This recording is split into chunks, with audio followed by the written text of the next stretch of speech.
Hello students, मैं अंजलि पयाल स्वागत करती हूँ आपका आईसीटी वर्चुअल क्लासरूम देहरादून से। कैसे हैं आप सब लोग? उम्मीद करती हूँ आप सब लोग अच्छे होंगे और अपनी लाइफ में बहुत बेहतर कुछ कर रहे होंगे।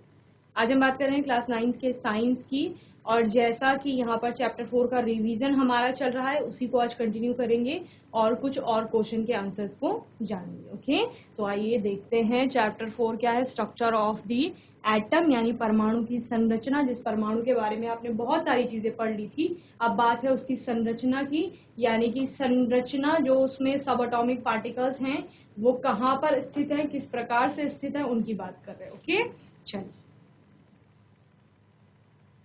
तो लास्ट सेशन में कुछ क्वेश्चंस देखे थे हमने।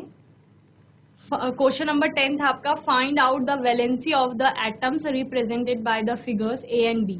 ए और बी दो फिगर है, इनमें बताना है कि वैलेंसी कितनी है।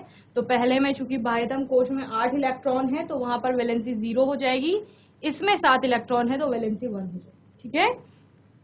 और identify the Na positive ion from the following figure, what is the valency of sodium atom, give reason. ठीक है, Na प्लस आयन का आपने इनमें से स्ट्रक्चर बताना है कि कौन सा फिगर होगा, और सोडियम की वैलेंसी बतानी है और उसका रीजन भी देना है। ठीक है, तो Na पॉजिटिव यानी कि सोडियम ने 1 इलेक्ट्रॉन किसी को डोनेट कर दिया है, तो डोनेट करके उसने Na पॉजिटिव बना लिया है, और 11 उसमें होते हैं, एक उसी ने किसी को दान कर दिया है तब Na पॉजिटिव बना है, तो यानी कि अब 10 हो चुके हैं। तो 10 के इलेक्ट्रॉन बिंदु संरचना कौन सी होगी? पहली में 2, दूसरी में 8, इस प्रकार की होगी। ठीक है ना।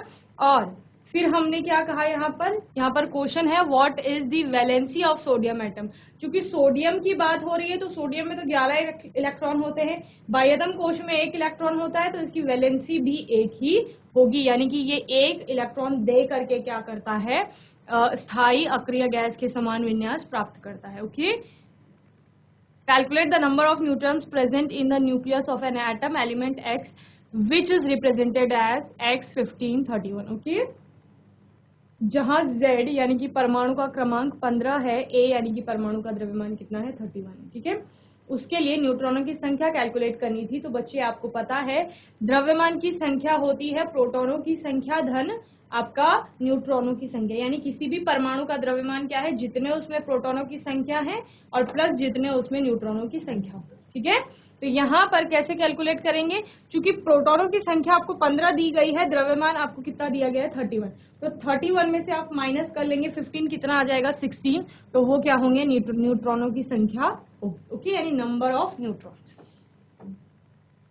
Long answer type, list any 3 distinguishing feature between the models of an atom proposed by J.J. Thomson या Thomson and Ernest Rutherford। Rutherford और टॉमसन के मॉडल के बीच में 3 डिफरेंस बताने या उनकी 3 विशेषताएं आप बताएंगे। ठीक है, टॉमसन का मॉडल जैसे कि आपने तरबूज देखा है, सेम उसी प्रकार का टॉमसन का मॉडल आपका होता है। तो वहां पर जबकि रदरफोर्ड ने क्या किया था, सोने की पन्नी ली थी, उस पे अल्फा कणों की बमबारी की थी। ओके, तो टॉमसन ने आपका क्या बोला था, जिस प्रकार तरबूज में लाल खाने वाला भाग होता है उसी प्रकार परमाणु के अंदर धनावेश होता है, और जैसे लाल खाने वाले भाग में काले बीज बिखरे हुए रहते हैं, वैसे ही जो आपका क्या होता है, इलेक्ट्रॉन होते हैं वो धनावेश के ऊपर बिखरे हुए रहते हैं। ठीक है, तो पॉजिटिव चार्ज को उन्होंने पूरे एटम पे माना था, जबकि रदरफोर्ड के जो उन्होंने एक्सपेरिमेंट किया था उसमें क्या पाया कि जो न्यूक्लियस है उसमें धनावेश पाया जाएगा, यानी प्रोटॉन कहाँ होंगे, सेंटर में होंगे। ओके, और क्या बोला, electron present through out the atom, ऐसा टॉमसन ने बोला। उन्होंने बोला कि ऋणावेश पूरा धनावेश में बिखरा हुआ है, लेकिन इन्होंने क्या कहा, रदरफोर्ड ने, कि इलेक्ट्रॉन्स रिवॉल्व इन ऑर्बिट, कक्षकों में आपके जो इलेक्ट्रॉन्स होते हैं वो घूमते हैं, जो कि नाभिक के चारों ओर घूमेंगे। Okay, then no space is empty, कोई भी यहाँ पर खाली स्थान टॉमसन ने नहीं बताया है, जबकि रदरफोर्ड ने जब अल्फा पार्टिकल डाले तो ज्यादातर पार्टिकल सीधे पार हो गए। इससे क्या निष्कर्ष निकला था कि जो ज्यादातर पार्ट है एटम का वो खाली है। ओके, इसके अलावा predict the valency of the following atom, A जिसका एटॉमिक नंबर 5 है, तो उसका वैलेंसी क्या होगा, बी का कितना होगा, सी का कितना होगा और डी का कितना होगा। ठीक है, चलिए, हमने लास्ट सेशन में देखा था, एक बार दोबारा इसको देखते हैं। एटॉमिक नंबर जिसका 5 है, यानी जो फर्स्ट है आपका उसकी परमाणु संख्या क्या है? A की परमाणु संख्या बराबर 5। ठीक है, तो K में A के लिए, इस A के लिए K में कितने इलेक्ट्रॉन आ जाएंगे बच्चे? K में आ जाएंगे 2 इलेक्ट्रॉन। फिर बचे कितने? 3, वो आ जाएंगे L। तो हम क्या देखते हैं, बाह्यतम कोश के इलेक्ट्रॉन जितने इलेक्ट्रॉनों को गेन करके या लॉस करके आपका एक अक्रिय गैस के समान स्थिर विन्यास या स्थायी विन्यास ग्रहण कर लेते हैं, वही उसकी संयोजकता होती है। तो ये 3 दे करके क्या कर सकता है, हीलियम के समान विन्यास प्राप्त कर लेता है। क्यों? क्योंकि हीलियम में भी एक कोश में 2 इलेक्ट्रॉन होते हैं, तो ये 3 नहीं रहेंगे, तो इसमें भी एक कोश में 2 इलेक्ट्रॉन रहेंगे। ठीक है, तो इसकी वैलेंसी कितनी हो गई? 3 हो गई। वैसे ही सेकंड आपका क्या है? बी है। बी की परमाणु संख्या कितनी है बच्चे? यहाँ पर दी गई है 12। 12 के लिए आप विन्यास निकालेंगे तो K में आपके 2 इलेक्ट्रॉन आ जाएंगे, L में कितने आते हैं? 2n² से 8 आ जाएंगे। फिर कितने बचे? 2 बचे, वो M में आ जाएंगे। अब ये क्या करेगा? ये 2 इलेक्ट्रॉन किसी को दे करके स्थायी विन्यास प्राप्त करेगा, तो ये 2 क्या है? इसकी संयोजकता होगी। ठीक है, तो संयोजकता इसकी कितनी होगी बच्चे? 2 होगी।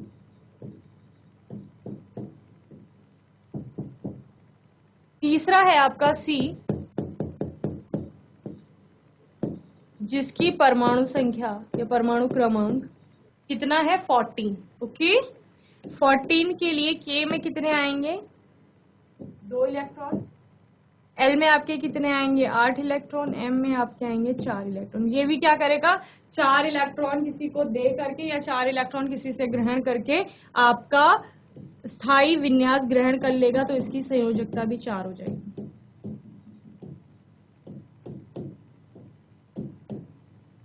फोर्थ है आपका D की परमाणु संख्या या D की परमाणु क्रमांक।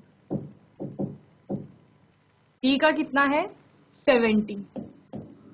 17 के लिए K में 2, L में 8, M में आपके 7 इलेक्ट्रॉन। ठीक है, अब ये क्या करेगा? ये स्थायी विन्यास कैसे ग्रहण करेगा?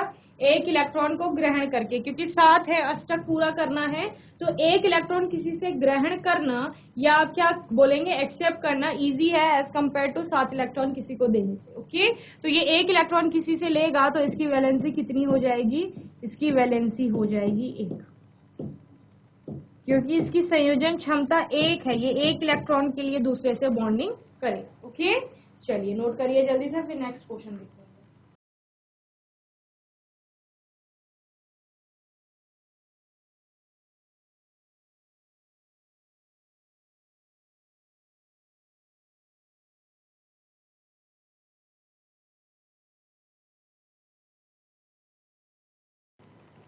चलिए नेक्स्ट क्वेश्चन देखते हैं। नेक्स्ट क्वेश्चन है आपका question number 3। An element X contains 6 electron in M shell as valence electrons. What is the atomic number of X? Identify whether X is a metal or non-metal. ठीक है, क्या कहा जा रहा है? An element X, एक तत्व है आपके पास X, contains 6 इलेक्ट्रॉन, जिसमें कि 6 इलेक्ट्रॉन है इन M शेल। कौन सी शेल में? M वाली शेल है, KLM, 3rd नंबर की शेल है। एज वैलेंस इलेक्ट्रॉन, जो कि उसके क्या है? वैलेंस इलेक्ट्रॉन है, यानी कि संयोजी इलेक्ट्रॉन। ओके, चलिए, एक तत्व X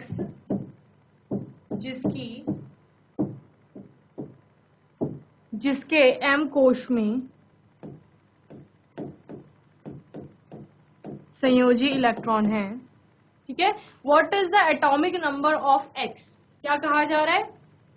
पहला है X का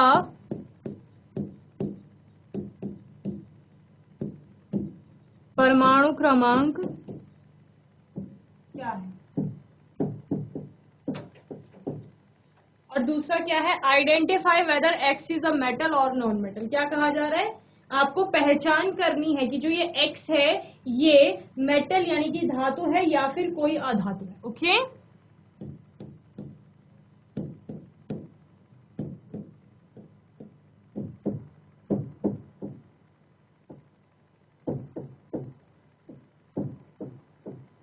ओके, चलिए, तो पहली चीज कितनी कोशें हैं? KLM। ठीक है, जब पहली कोश पूर्ण रूप से भरी जाती है तभी दूसरे कोश में इलेक्ट्रॉन जाते हैं। क्लियर है इतना? तो M में 6 हैं, K में 2, K में आप क्या कहते हैं 2n² से कितने आ सकते हैं? 2 आ सकते हैं। वहीं L में कितने आ सकते हैं? 8 आ सकते हैं। तो परमाणु क्रमांक क्या हो जाएगा? 2, 8, 6, टोटल कितने हो गए? 16। तो परमाणु का क्रमांक तो ठीक हो गया 16। ठीक है, 16 परमाणु क्रमांक का ये आपका क्या है? तत्व है। वहीं पर ये क्या होगा? धातु होगा कि अधातु? तो ये आपकी एक क्या है? नॉन मेटल है। Okay, X is a non metal, यानी कि ये एक अधातु है।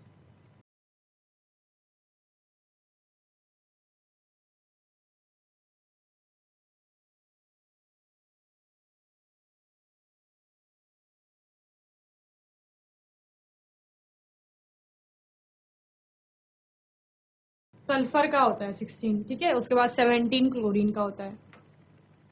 चलिए, फोर्थ है the atomic number of lithium is 3, its mass number is 7, how many protons and neutron are present in a lithium atom, draw the diagram of a lithium atom. ठीक है, तो लिखिए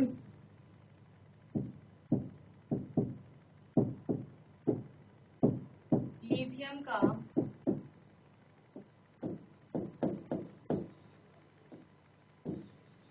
परमाणु क्रमांक 3 है तथा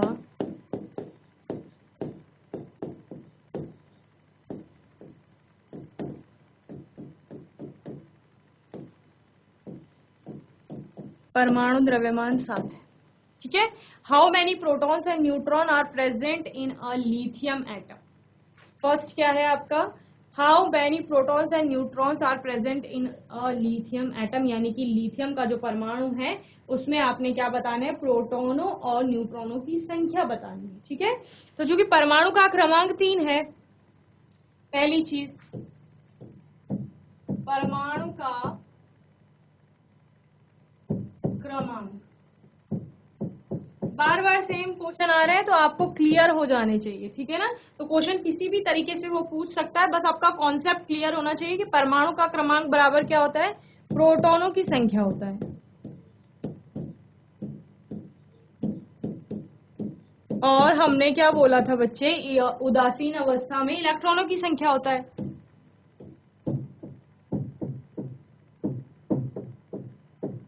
तो यानी नंबर ऑफ प्रोटॉन, प्रोटॉनों की संख्या कितना हो गया? यहाँ पर 3 हो गया।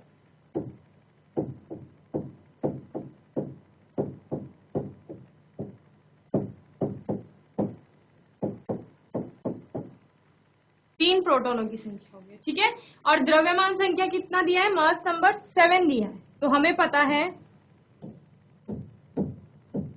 परमाणु का द्रव्यमान या द्रव्यमान संख्या जिसे आप कहते हैं बराबर क्या होता है? प्रोटॉनों की संख्या प्लस न्यूट्रॉनों की संख्या। ठीक है, और द्रव्यमान आपको पता है 7 है, प्रोटॉनों की संख्या 3 पता है, प्लस n, तो n इज इक्वल टू 7 - 3 हो जाएगा। तो यानी न्यूट्रॉन कितने हैं बच्चे?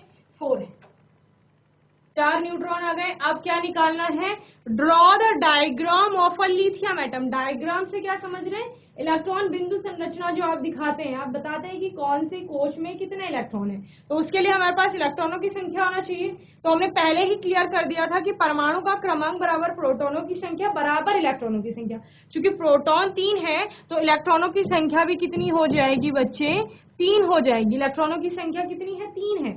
तो 3 के लिए आप कोशों में वितरण करेंगे तो K में आपके 2 आएंगे, L में क्योंकि एक ही बचा है तो 1 आएगा। ठीक है, तो इस प्रकार ये नाभिक हो गया एटम का, ये पहली कोश जिसमें कि आपके 2 इलेक्ट्रॉन आएंगे, और ये दूसरी कोश जिसमें आपका 1 इलेक्ट्रॉन है।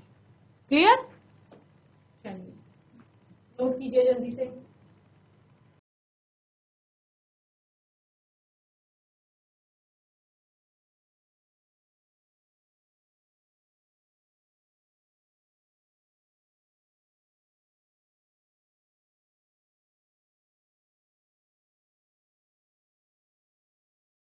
चलिए नेक्स्ट क्वेश्चन देखते हैं। तो इस प्रकार से ये पूरा आप कर लेंगे। Number of neutron is equal to क्या होता है, मास नंबर यानी जो द्रव्यमान संख्या है, परमाणु द्रव्यमान जिसे आप कहते हैं, माइनस एटॉमिक नंबर यानी जो आपकी प्रोटॉनों की संख्या है, नंबर ऑफ प्रोटॉन्स। ओके, ये हो जाएगा। फिर number of neutron is equal to 7 - 3 कर दिया है आपने, जैसे हमने किया तो कितना आ गया, 4 आ गए न्यूट्रॉनों की संख्या। नंबर ऑफ प्रोटॉन क्या होता है, एटॉमिक नंबर होता है। और चूंकि आपने बोला है कि उदासीन अवस्था में, यानी उदासीन अवस्था से क्या समझते हैं, जब आपके एटम में किसी भी प्रकार का चार्ज नहीं है, आवेश नहीं है। आवेश कब आता है, आवेश तब आता है जब उसने किसी से दोस्ती करने के लिए उसको इलेक्ट्रॉन दे दिया होगा या उससे इलेक्ट्रॉन ग्रहण कर लिया होगा, ठीक है ना, उस केस में आपके एटम पर आवेश आ जाता है। ओके, तो इसी प्रकार से स्ट्रक्चर ऑफ एटम, लिथियम आपने देख लिया था एटम किस प्रकार बना रहा था। क्वेश्चन नंबर 5 है, complete the table on the basis of information available in the symbol given below. ठीक है, जिसमें कि आपको ये सिंबल दिए गए हैं। मैंने आपको बताया था सिंबल का रिप्रेजेंटेशन किस प्रकार होता है, इस प्रकार से होता है। ठीक है, जहां एक्स क्या होता है, symbol of element, symbol of the element लिख लेंगे आप। यानी कि बच्चे क्या हो रहा, क्या है ये सिंबल ऑफ द एलिमेंट से क्या समझ रहे हो, यानी कि जो तत्व है उसके लिए जो प्रतीक बनाया गया है। ठीक है ना, रासायनिक प्रतीक हमने पूरे चैप्टर में देखे हैं। तो वही एक्स यहाँ पर क्या रिप्रेजेंट कर रहा है, तत्व का प्रतीक, प्रतीक चिन्ह जो आप उसके लिए यूज कर रहे हो। जैसे कि हाइड्रोजन के लिए आप H लिखते हो, ऑक्सीजन के लिए आप O लिखते हो, सोडियम के लिए Na लिख रहे हैं, पोटेशियम के लिए K लिख रहे हैं। तो ये सारे क्या है, ये आपके केमिकल सिंबल है यहाँ पर। तो वही X क्या कर रहा है, सिंबल को रिप्रेजेंट कर रहा है। जहां पर आपका Z क्या है, Z है आपका बच्चे एटॉमिक नंबर। क्या है, एटॉमिक नंबर यानी परमाणु का क्रमांक।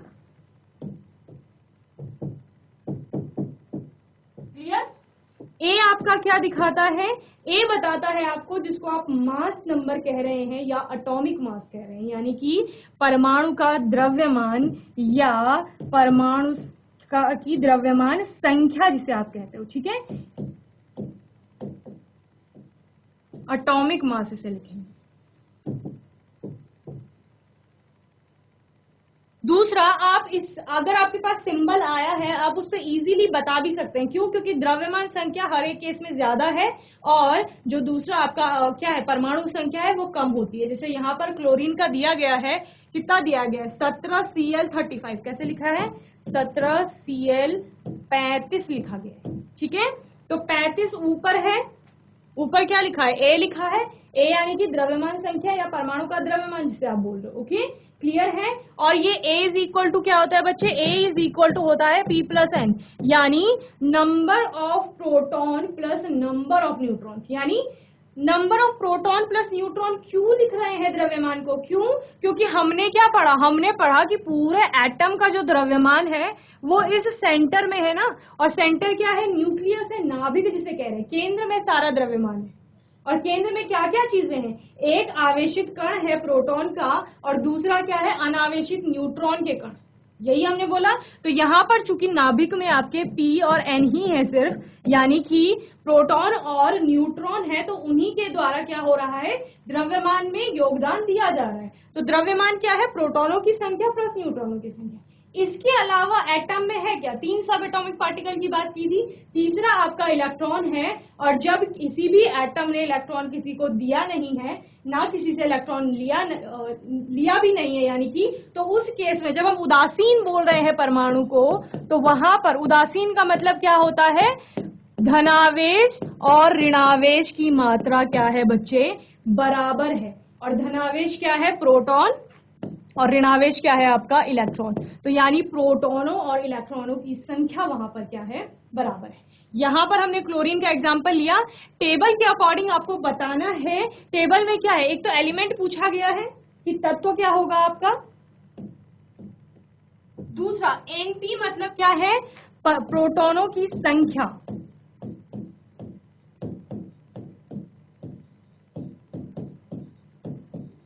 और एन, एन का मतलब क्या है, नंबर ऑफ न्यूट्रॉन्स, यानी कि न्यूट्रॉनों की संख्या।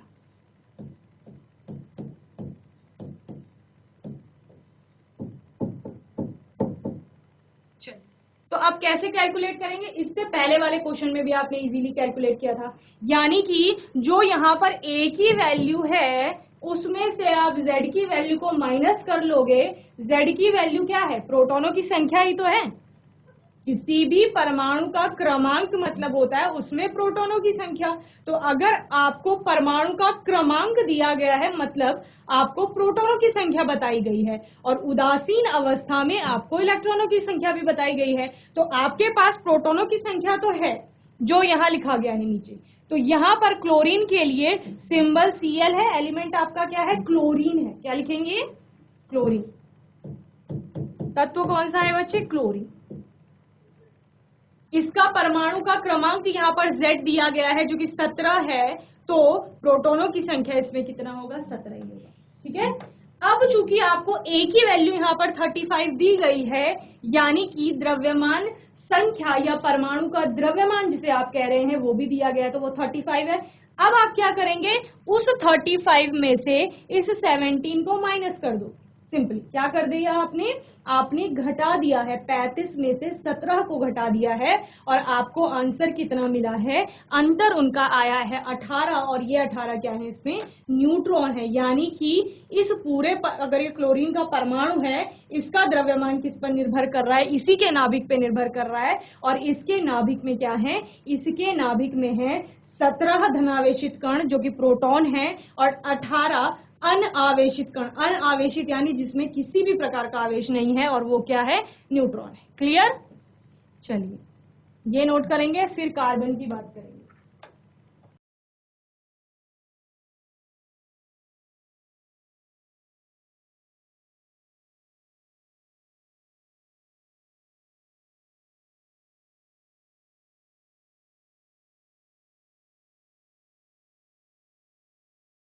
तो सेकेंड आपका है 6C12।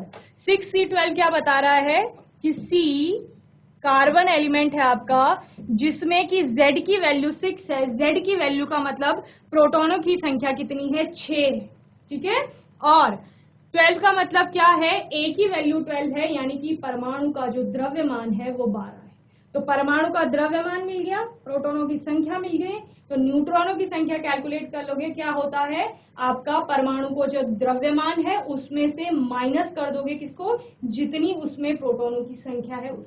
ठीक है। तो जैसे ही आपने माइनस करेंगे आपको न्यूट्रॉनों की संख्या प्राप्त हो जाता है। तो एलिमेंट क्या है, C, जिसका सिंबल है कार्बन है। ओके। और 6 उसमें प्रोटॉनों की संख्या है, क्योंकि वो सिंबल में हमें क्या कर रहा है, सिंबल हमें सब कुछ रिप्रेजेंट कर देगा, अलग से आपको लिख के नहीं देगा कुछ भी। क्यों, क्योंकि आपने ये पढ़ा है, ये आपकी बुक के अंदर लिखा गया है कि X का मतलब सिंबल है उस एलिमेंट का जिसको वो रिप्रेजेंट कर रहा है, और Z का मतलब है कि उसका परमाणु का क्रमांक कितना है, और A का मतलब है कि उसके परमाणु का द्रव्यमान कितना है। क्लियर। तो इस प्रकार से आपने सब कुछ देख लिया है। फिर हम क्या करेंगे, प्रोटॉनों की संख्या कितनी हो गई, 6, क्योंकि वो दिया गया है यहाँ पर, और A की वैल्यू क्या है आपके लिए, 12 माइनस 6 कर दोगे आप।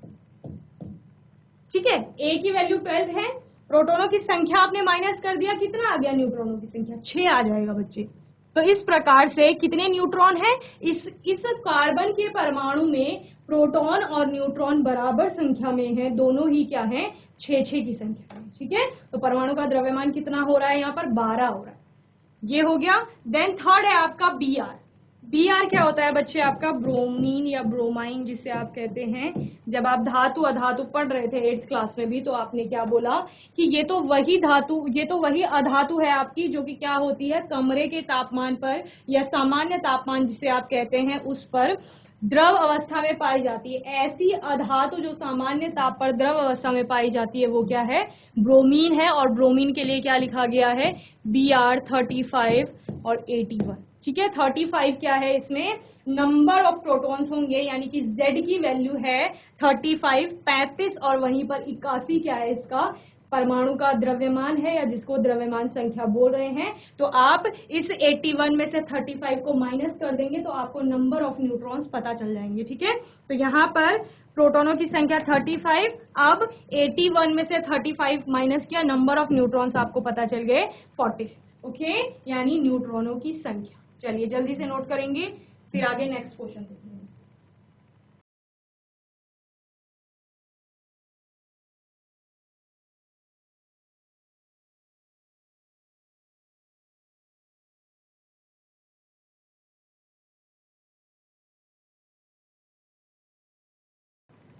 चलिए क्वेश्चन नंबर 6, प्रश्न संख्या 6।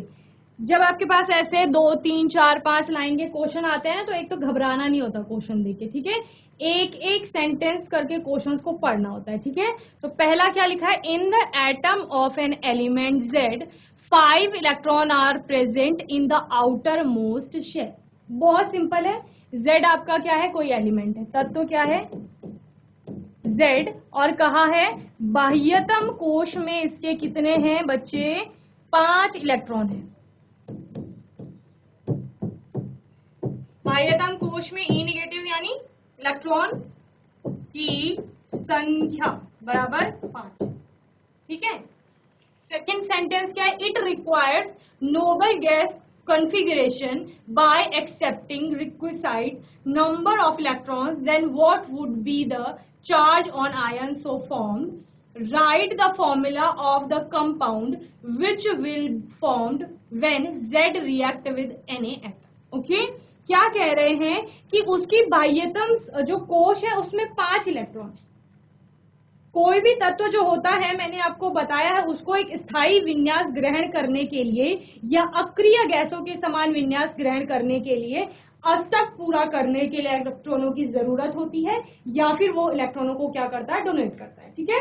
इस केस में क्या है, 5 इसके पास ऑलरेडी है, इसको कितने चाहिए, इसको बच्चे चाहिए 3 इलेक्ट्रॉन और चाहिए। ओके, तो जब इलेक्ट्रॉन ग्रहण करते हैं तो उससे क्या होता है, किसी भी परमाणु के अंदर ऋणावेश की मात्रा में वृद्धि होती है, और जितना ऋणावेश एटम के अंदर आया होगा वो हम उसके सिंबल के ऊपर दिखा देते हैं। यानी कि Z ने 3 इलेक्ट्रॉन ग्रहण करे तो यहाँ पर 3 निगेटिव हो जाएगा या -3। ओके, इस प्रकार से इससे क्या समझ आता है कि Z जो एलिमेंट है, ये जो एटम है, इसने 3 इलेक्ट्रॉन ग्रहण किए हैं, और चूंकि ये 3 इलेक्ट्रॉन ग्रहण करेगा, आउटर मोस्ट में इसके 5 इलेक्ट्रॉन पहले से थे, 3 और आएंगे तो कितने हो जाएंगे, 8 हो जाएंगे, और ये स्थायी विन्यास ग्रहण कर लेगा, ठीक है।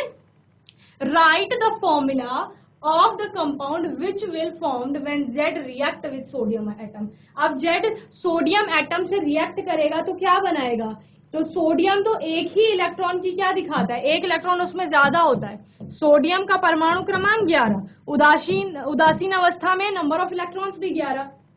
विन्यास क्या कहता है, 2, 8, 1। ओके, एक इलेक्ट्रॉन है सबसे बाहर की कोश में, एक इलेक्ट्रॉन है, तो एक इलेक्ट्रॉन किसी को दे करके अष्टक ग्रहण कर लेता है। लेकिन इसको तो कितने चाहिए, इसको चाहिए 3। तो आपने केमिकल फॉर्मूला बनाना सीखा था, तो संयोजकता के आधार पर एक Z है, एक Na है, Na की संयोजकता 1 है, Z की 3 है, तो इस प्रकार से क्रॉस कर लेते हैं और आपका फॉर्मूला क्या आ जाता है, Na3Z या Z3N। ओके, इस प्रकार का आपका क्या आ जाएगा, पूरा फॉर्मूला आ जाएगा। ओके, तो क्या कहा गया, number of electron in the outermost shell is 5। सबसे बाह्यतम कोश में 5 इलेक्ट्रॉन है। Number of electron required to make noble gas configuration, तो 8 - 5 कर देंगे। 8 क्यों है, अष्टक पूरा करना होता है, तो इसलिए 8 को पूरा करने के लिए कितने और चाहिए, 5 तो है, तो 8 में से 5 को माइनस कर दिया है, तो कितने बचे, 3 बच गए। ओके, तो 3 इलेक्ट्रॉन क्या चाहिए Z को, तो वो क्या करेगा, 3 इलेक्ट्रॉन किसी से लेगा, और 3 इलेक्ट्रॉन लेने पर उस पर क्या आ जाएगा, ये 3 निगेटिव का चार्ज आ जाएगा, ठीक है। और उसके बाद क्या होगा, ये NaZ के साथ कंबाइन होगा, और NaZ के साथ जब कंबाइन होगा तो किस प्रकार से होगा, क्योंकि सोडियम की एक ही वैलेंसी है, यानी कि वो एक इलेक्ट्रॉन किसी को दे रहा है और एक इलेक्ट्रॉन दे करके अष्टक ग्रहण कर रहा है, या फिर अक्रिय गैसों के समान विन्यास ग्रहण कर रहा है। तो इस केस में क्या हो रहा है, Z को तो 3 चाहिए, Na के पास कितना है, 1, तो Na के 3 एटम जाएंगे, समझ रहे हैं। तो इस प्रकार से Na3, Na के 3 एटम Z के 1 एटम की वैलेंसी को पूरा करेंगे। ओके, तो ये आपका केमिकल फॉर्मूला हो गया इसके लिए, Na3Z। तो बच्चे होपफुली आज के सेशन में जितना भी कराया गया है वो आपको अच्छे से समझ में आया होगा। कोई क्वेश्चन होगा, मन में कोई डाउट होगा तो आने वाले सेशन में आप लोग पूछ लेंगे। और तब तक के लिए ICT वर्चुअल क्लासरूम से जुड़ने के लिए धन्यवाद।